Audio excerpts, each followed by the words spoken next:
pasti dicari yang fisiknya yang sempurna seperti pengalaman-pengalaman sebelumnya ya.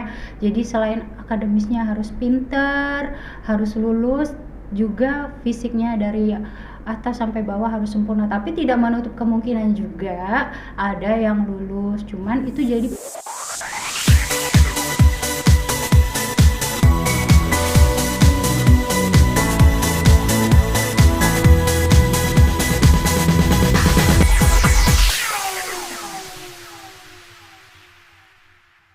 Assalamualaikum warahmatullahi wabarakatuh. Halo Sobat Jubel, kembali lagi di podcast Jubel Inspiratif yang selalu mengundang tamu dan tokoh yang menginspirasi.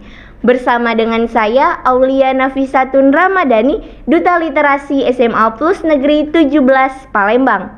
Sama seperti episode-episode sebelumnya, pada episode hari ini kita telah mengundang tamu yang sangat istimewa dan menginspirasi. Beliau juga merupakan salah satu alumni dari SMA Plus Negeri 17 Palembang.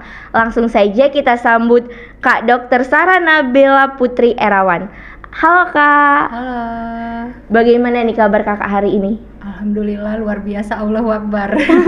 Sama seperti di Jubel dulu ya, kayak gitu ya, kalau ditanya kabarnya apa kayak gitu. Masih inget.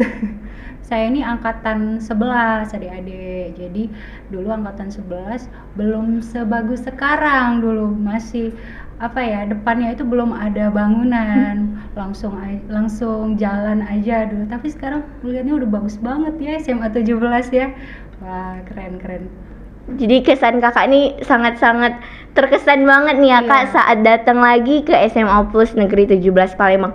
Mungkin dulu apa nih Kak kesan kakak yang paling kakak inget saat kakak tuh masih jadi siswa nih di SMA Plus Negeri 17? Apa ya, udah rada-rada lupa, udah berapa tahun yang lalu. Yang jelas dulu tuh masih sistem moving class, terus kepala sekolahnya Pak Merki, terus dulu di asrama setahun gitu-gitulah. Terus juga kita tuh diajarin terus belajar terus pokoknya sampai kita bisa dapatkan PTN favorit kita lah gitu dulu.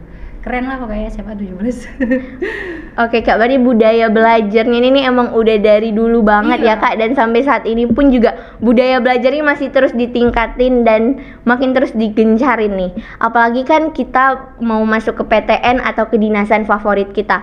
Tapi kalau ngomong-ngomong masalah sekolah kedinasan ini kan Kak cukup berbeda ya sama PTN pada umumnya, yaitu pada saat tes masuknya itu ada tes kesehatan.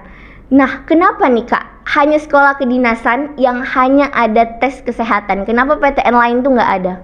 Oke, jadi kan sebenarnya tes kesehatan itu tuh jadi sesuatu yang biasanya tuh bikin orang-orang tuh gugur. Jadi kalau pada tes akademik lulus, pasti pas kesehatannya dia itu kalah, karena di kedinasan itu biasanya itu tidak hanya akademisnya aja yang dinilai, tetapi juga kesehatannya dari fisik dan juga jasmaninya, karena dia kan selama bertahun-tahun, nanti biasanya 3 tahun, ada 4 tahun, ada 5 tahun itu berkecimpung di dunia kedinasan yang biasanya tiap hari itu melakukan kegiatan-kegiatan yang memerlukan aktivitas fisik. Maka dari itu kesehatan itu harus anaknya harus sempurna, harus sehat, mulai dari atas kepala sampai ujung kaki itu harus sempurna, tidak ada satupun yang cacat lah istilahnya.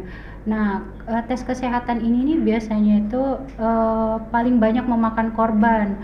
Jadi pada saat akademis dia sudah lulus tapi kesehatan nggak lulus. Nah, maka dari itu harus dipersiapkan sejak dini. Apabila adik-adik punya keluhan seperti mulai postur tubuhnya tidak sesuai atau ada skoliosis, terus juga berat badannya obesitas atau malnutrisi, harus dari sekarang itu dipersiapkan minimal setahun lah sebelum kita mulai tes, karena kesehatan itu tidak bisa dimanipulasi, tidak bisa diubah. Jadi kalau tingginya dia minimal tingginya itu 165 misalnya untuk cowok. Kalau pas tes kesehatan 162 misalnya, itu contohnya aja ya, dia nggak lulus, itu pasti nggak lulus karena itu sudah nilai mutlak. Terus kalau seandainya dia ada skoliosis, biasanya itu nggak bisa diterima, atau ada keloid atau ada varises. Nah itu nggak bisa diterima kecuali kalau seandainya sudah diobatin. Jadi tingginya tadi 165 mepet dan akademisnya bagus, itu jadi bahan pertimbangan. Berat badannya tadi ideal, tingginya ideal, akademisnya bagus, itu bisa lulus biasanya. Terus ada keloidnya itu udah diobatin, akademisnya bagus, tingginya bagus, jadi dia bisa lulus, jadi bahan pertimbangan. Kecuali pada saat dia tes itu misal keloidnya masih tinggi, terus varisesnya masih banyak, terus giginya belum rapi. Nah itu biasanya kalau pasien-pasien saya sih itu biasanya nggak lulus biasanya, dan sayang aja gitu loh kan, jadi harus ngulang lagi tahun depan, atau 6 bulan kemudian, atau tunggu ada pembukaan lagi, atau malah tidak harus mengubur mimpinya untuk tidak masuk ke tes ke sekolah kedinasan seperti itu. Wah, berarti Kak, tes kesehatan ini benar-benar complicated banget ya Kak. Dan banyak banget nih aspek-aspek yang harus kita perhatiin, mulai dari tinggi badan, giginya juga. Tapi kenapa itu sangat mempengaruhi Kak? Kayak misalnya gigi. Gigi kan walaupun gak kelihatan gitu ya, tapi kenapa itu tuh sangat penting banget untuk masuk sekolah kedinasan? Jadi kalau sekolah kedinasan itu nanti kan dia biasanya bekerjanya untuk melayani masyarakat. Jadi pasti dicari yang fisiknya yang sempurna seperti pengalaman-pengalaman sebelumnya ya. Jadi selain akademisnya harus pinter, harus lulus, juga fisiknya dari atas sampai bawah harus sempurna. Tapi tidak menutup kemungkinan juga ada yang lulus, cuman itu jadi poin penting biasanya, penilaiannya penting karena itu tadi sesuatu yang tidak bisa diubah lagi. Maka dari itu harus dipersiapkan sedini mungkin untuk tes kesehatan menuju ke sekolah kedinasan gitu. Oke Sobat Jubel, berarti kita nggak bisa nih kalau cuman pinter secara akademik aja, tapi secara kesehatan pun kita juga harus memenuhi standarnya. Nah, apa aja nih Kak tips-tipsnya nih supaya kita itu bisa mempersiapkan kondisi tubuh kita? Oke, jadi mulai dari biasanya setahun sebelum ya, kita tuh saranin ke pasiennya setahun sebelum kita udah ada planning mau ikut ke tes jadi kedinasan. Jadi kita harus aware dulu di badan kita ini apa sih, mulai dari wajah, adakah acne, ada jerawat atau enggak. Kalau memang ada jerawat disembuhin dulu. Terus dari gigi pakai behel atau enggak. Kalau pakai behelnya harus mulai rata, ada bolong atau enggak ditambal dulu kayak gitu. Terus lihat dari postur badannya gimana, udah tegap atau belum. Kalau memang badannya lordosis atau kifosis, bungkuk, kita latihan supaya badannya tegap, karena itu juga mempengaruhi, karena nanti kan pasti ada penilaian khusus untuk hal tersebut. Kemudian kalau ada skoliosis diobatin dulu sampai skoliosisnya itu normal. Kemudian kalau ada varises, ada keloid, itu diobatin dulu minimal setahun sebelumnya. Kita tuh harus aware dulu. Kemudian kalau seandainya kita berat badan kita berlebih atau obesitas, nah itu butuh waktu untuk menurunkan berat badan. Mulailah konsultasi ke dokter spesialis gizi yang tepat. Jangan ikut-ikut kayak program-program diet yang enggak jelas kayak gitu. Mesti ke dokter spesialis yang tepat. Kemudian juga diperiksa dulu dari ronsennya gimana, adakah tulang-tulangnya yang kurang bagus. Kemudian di USG tulangnya masih bisa nggak saya ini untuk tinggi, kalau memang tinggi badannya kurang cukup. Terus dari dalam perut tidak boleh ada penyakit-penyakit yang seperti keganasan kayak gitu. Biasanya juga itu mengurangi dari nilai tesnya seperti itu.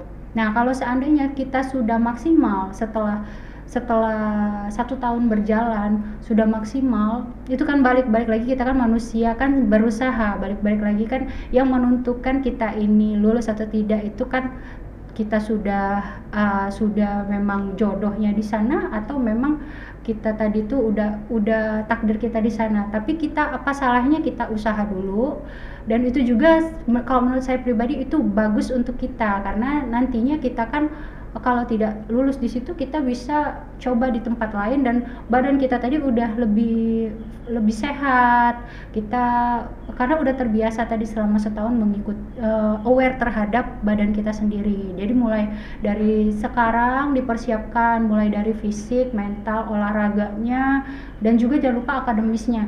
Tapi kalau dari segi akademis sendiri, kalau menurut saya pribadi biasanya sih asalkan rajin latihan-latihan soal, latihan-latihan psikotes, TPA segala macam, biasanya sih lulus. Tapi kalau yang di kesehatannya itu tadi harus dipersiapkan dari awal. Sebenarnya sama-sama balance, tapi kalau yang kesehatannya ini sesuatu yang mutlak. Kalau memang dia nggak bisa sama sekali kayak gitu. Itu aja. Oke Kak, berarti memang benar-benar banyak banget nih hal-hal yang harus kita persiapin. Nah tadi kan Kakak ada sempet bilang kalau gigi itu pakai behel. Nah kalau mata nih gimana Kak? Misalnya kita udah minus nih, gimana cara nyembuhin matanya gitu? Kalau mata, kalau setahu saya kalau minusnya tidak sampai 5 dan masih apa ya, masih belum pakai kacamata pun dia masih oke lah, biasanya itu lulus. Tapi kalau udah di atas 5, dan sebenarnya kalau minus nggak terlalu pengaruh, tapi buta warna biasanya. Kalau ada buta warna biasanya nggak bisa lulus sama sekali kalau untuk di kedinasan, karena itu karena kan berhubungan dengan masyarakat. Nggak bisa kalau misalnya buta warna, harus benar-benar anaknya yang sehat secara ininya, penglihatannya juga harus sehat gitu. Nah kalau udah terdeteksi buta warna, carilah PTN yang tidak mengharuskan kita harus sehat matanya gitu. Bisa kok cari yang tempat lain, kayak kalau kedokteran nggak bisa. Kalau setahu saya itu teknik ya, kalau nggak salah nggak bisa juga. Kalau salah juga nggak tahu ya. Kalau setahu saya dulu kayak gitu, kedokteran nggak bisa. Terus kayak kedinasan juga nggak bisa, nggak boleh, karena itu pertama kali di tes kesehatan itu yang dinilai tinggi badan, berbadan, sehat secara fisik, sama buta warna. Kalau minus sih masih oke lah. Kalau misalnya dia nggak di atas 5 masih jadi bahan pertimbangan maksudnya gitu. Oke, jadi Sobat Jubel nih yang matanya minus, yang masih di bawah 5, mungkin itu masih bisa ya Kak untuk ikut tes kedinasan. Nah kalau tinggi badan nih gimana Kak? Kalau tinggi badan, kalau sebenarnya usia pertumbuhan itu yang bagus sebenarnya 13 sampai 17 tahun, itu masih masa-masa pertumbuhan.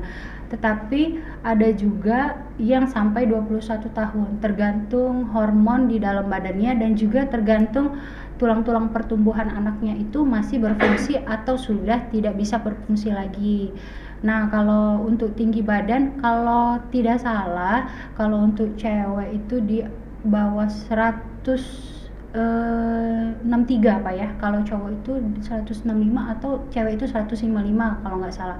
Nah kalau misalnya dia udah tinggal sedikit lagi, kita bisa biasanya bantu pakai program peninggi badan yang ada di klinik saya, di klinik Relief. Nanti pertama kali pasiennya itu atau anaknya itu nanti konsultasi dulu dengan dokter spesialis ortopedi. Nanti kita USG untuk tulangnya, terus dilihat, dicek gimana kah tulang-tulang pertumbuhan anaknya ini masih bisa nggak tumbuh atau enggak. Nanti setelah itu nanti akan diarahkan untuk gym yang bisa membantu untuk menambah tinggi badan, dan juga fisioterapi yang bisa untuk menambah tinggi badan. Kemudian juga jika kurang, setelah dicek tadi kurang, nanti biasanya akan diberikan medikamentosa atau obat-obat suplemen seperti kalsium dan vitamin-vitamin yang itu semua itu membantu. Tapi balik lagi itu tergantung kepatuhan pasiennya dan juga tergantung hormonnya. Kalau memang sudah hormonnya stuck dan tidak bisa, itu yang penting kita tadi sudah berusaha dulu. Dan kalau memang sudah tidak bisa, berarti tidak bisa. Yang penting dan itu nggak berpengaruh banyak sih di kita di badan kita. Yang penting kita udah tes dulu yang mana yang kurang, baru kita tambah. Baru kalau memang dia tidak bisa, makanya perlunya deteksi dini dulu sebelum kita lakukan program peninggi badan. Apakah anak ini udah bisa atau sudah tidak bisa sama sekali gitu. Oke Kak, jadi semuanya emang harus diperiksa dulu ya Kak. Iya. Apakah hormon kita ini masih bisa untuk tinggi lagi atau ngestak. Nah kalau untuk proporsi tulang dan badan itu gimana Kak cara untuk memperbaikinya? Oke, jadi memang kita tuh harus sadar dulu sama diri kita sendiri, harus kita lihat dulu dari kaca, bagaimana posisi kita berjalan. Kalau posisi kita berjalan agak bungkuk atau kifosis, nah itu kita sebaiknya konsultasi ke dokter spesialis tulang belakang. Nanti bisa diberikan alat penyangga, jadi selama dia beraktivitas selama sampai 23 jam itu dipakai terus alatnya untuk membantu badan dia agar posisinya itu lurus, tegak lurus. Kalau biasanya sih yang kalau kifosis, lordosis, skoliosis itu biasanya mutlak nggak bisa lulus, karena itu kan masalah tulang belakang itu biasanya benar-benar nggak bisa lulus. Kalau dari pengalaman pasien-pasien saya ya, kalau seperti itu memang harus diterapi dari awal. Kalau bisa sih sebelum usia dia 17 tahun itu sudah dilakukan terapi, fisioterapi untuk membuat badannya jadi proporsional kayak gitu. Kalau enggak, karena kan pertumbuhan tulang itu kan sampai usia 21 tahun. Nah, kalau seandainya dia tidak lakukan itu dari usia dia dini, dia semakin bertambahnya usia tulangnya itu akan mengikuti dengan keseharian kita gitu. Jadi kalau misalnya dia biasanya badannya itu skoliosis, nanti tulangnya juga akan tumbuhnya skoliosis kalau nggak dibenerin dari awal. Dan pada saat usia 21 tahun itu usianya sudah telat sebenarnya, tapi masih bisa diperbaiki, tapi tidak maksimal semaksimal kalau kita dari awal kayak gitu. Wah Sobat Jubel, berarti nih untuk kita yang tertarik nih untuk sekolah kedinasan udah harus memperbaiki nih dari cara duduk, cara berjalan, dan kebiasaan-kebiasaan kita agar tulangnya pun juga bagus. Tadi kan kakak ada sempet bilang kalau itu tuh lebih baik dari sebelum 17 tahun. Gimana nih kalau kita sadarnya baru sekarang nih 17 tahun dan kita bakal ikut kedinasan yang tinggal beberapa bulan lagi, itu apakah masih bisa efektif Kak? Oke, jadi sebenarnya usia pertumbuhan itu sampai usia 21 tahun. Nggak ada salahnya dicoba. Jadi memang kalaupun udah mepet-mepet nih, udah tinggal beberapa bulan lagi, sebaiknya itu memang dideteksi dari sekarang, karena bisa kok ada beberapa pasien itu yang kurang tinggi dibantu pakai program tinggi, ditarik kayak gitu bisa nih, tapi tingginya mepet ya. Tapi kalau misalnya dari 155 mau ke 175 itu nggak mungkin banget kayak gitu. Tapi kalau misalnya mepet, misalnya 163 standarnya tapi dia 162 atau 161, itu mungkin ya kita bisa bantu programnya.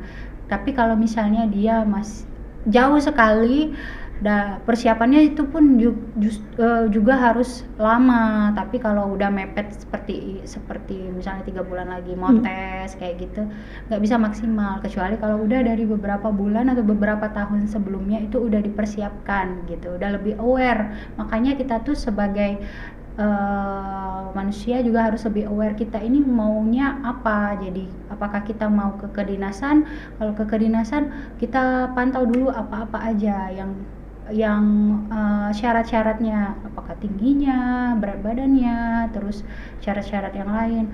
Atau kita nggak mau kedinasan, misalnya mau yang ke tempat lain, ke kedokteran atau kemana, kita lihat dulu apakah kita ini mampu atau tidak. Nah setelah itu baru kita berlatih sampai kita bisa dapatkan apa yang kita mimpikan gitu. Wah, berarti kita emang harus benar-benar aware banget nih ya sama diri kita. Dan kalau tinggal beberapa bulan lagi pun juga nggak ada salahnya ya. Betul. Untuk kita coba nih untuk memperbaiki dulu.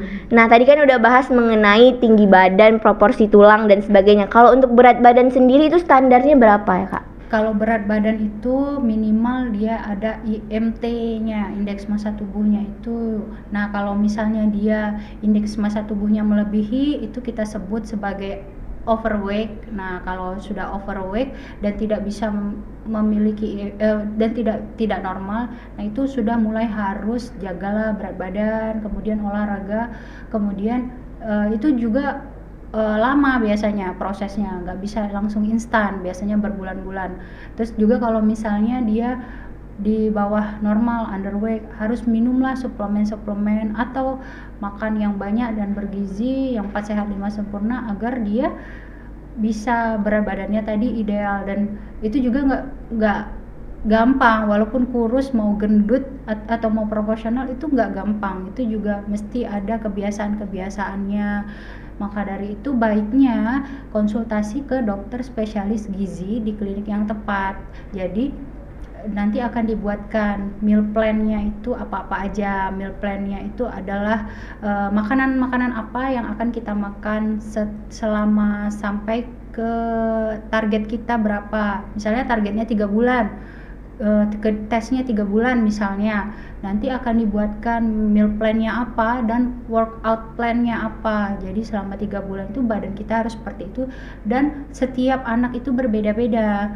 Setiap anak misalnya siapa dengan siapa itu nggak bisa sama, dietnya itu nggak bisa sama, pasti beda-beda, pasti dia memiliki kemampuan yang berbeda-beda. Misalnya dia setiap hari makan nasi padang, kita suruh dia untuk diet cuman makan ini doang, makan apa namanya, makan telur sama ini, sama telur sama sayur doang, pasti nggak akan bisa di badan dia, pasti badan, dan terlalu membuat organ-organ yang lain itu juga terlalu exhausted. Jadi maka dari itu kita harus sesuaikan dengan badannya beliau ini. Kalau memang badannya itu tadi biasanya makan yang segini, kita turunkan pelan-pelan.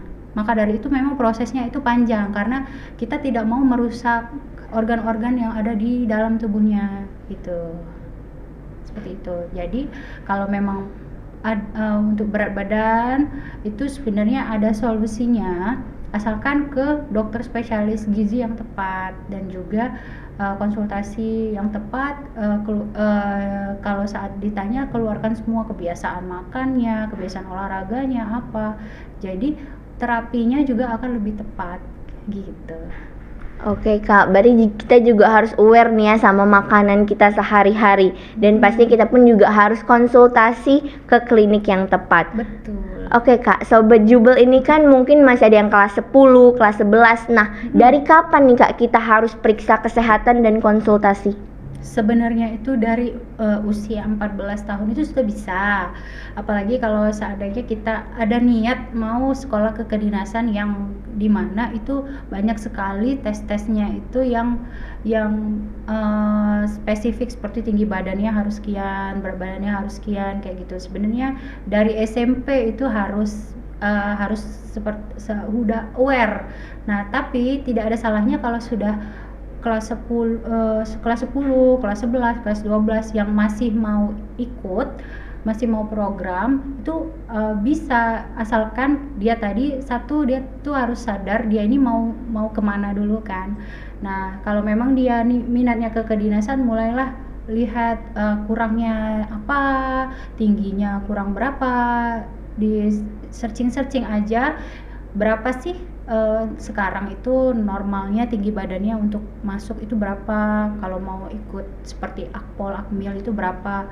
Terus juga kalau memang badan kita kurang, mulailah dari sekarang itu ikut program yang peninggi badan, karena untuk pertumbuhan sendiri itu sampai usia 21 tahun itu masih bisa sebenarnya, asalkan itu tadi cek dulu kesehatannya, dicek dulu tulang-tulangnya, hormon-hormonnya masih bisa atau enggak, dan kita juga harus usaha. Dan enggak ada salahnya juga kan kalau kita usaha, kalau itu hasilnya juga nanti akan memuaskan. Kalaupun kita enggak keterima di situ, yang jelas kita sudah sehat, berat badan kita sudah ideal, walaupun tinggi badan kita enggak terlalu tinggi, yang penting berat badan kita udah sehat. Dan kita juga kalau kita sering olahraga, terus juga kita makan makanan yang sehat, itu akan mempengaruhi mood kita dan jadi lebih happy setiap harinya kayak gitu.